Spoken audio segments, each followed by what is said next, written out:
So my video was getting a little bit long yesterday, but I did want to give a little bit more information about the plastics part of the reconstruction from the physician, Dr. Brandt, the plastic surgeon that I saw at Siteman Cancer.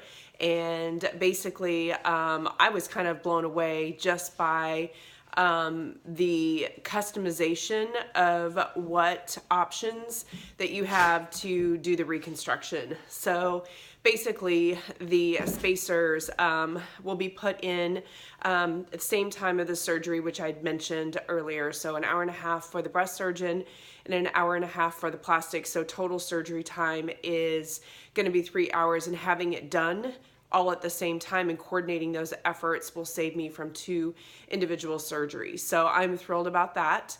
Dr. Brandt and Dr. Morgan Taylor work together often. So they have a really, it seems like, good system between the 2 of them. So the spacers work where I have to go back every 2 weeks, and he was really good about showing me exactly what the spacer looks like, and hooked to it is a magnet. And from the outside they connect, and then they kind of put the expanders in until you say it looks good. And so that way I don't have to make decisions based on what I think I want my size to be. I can kind of come home, take some time, put on my clothes, see how things are fitting, and then say, okay, I think this looks fabulous. And then they put the implants in after the spacers are adjusted. So that's kind of the process.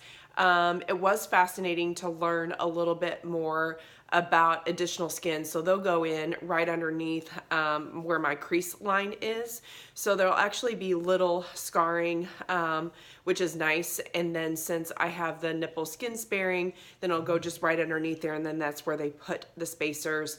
And eventually they go in the exact same incision to put the implants when it's time for that, once we've reached and done the expansion. But when you expand, of course, a lot of the skin is gone. So what they explained is that the skin has the cells removed from it. So when you put skin from somebody else into your body, your cells will reproduce and take over, so that it's kind of your own cells. And then it becomes your own skin, which is fascinating to me. So anyway, that's kind of the process about the reconstruction, and kind of the timeline in which that'll take place. So it'll be mid-March. I have to wait for 4 weeks after my last chemo, which is going to be on the 22nd. And so mid to late March, I'll schedule the surgery, and then every 2 weeks I'll go back to St. Louis for the spacers to be adjusted. So that's kind of the process.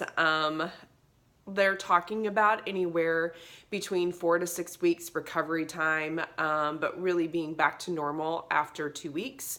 So I was thrilled to hear a little bit more about that. The one alteration that I have to make is that I was going to New Orleans for my birthday month. So most people have a birthday day, but my twin brother and I are known in the family to have an entire birthday month, and we always go someplace. So I have to be driving. I cannot fly. So because the implants will combust apparently. So when your plane takes off, the pressure is not great on in the early phases. So anyway, I have to stay very grounded, and I'll be driving to New Orleans for the family birthday trip instead of flying this year. So really, other than that, I'm good to go. All right. Thanks for watching.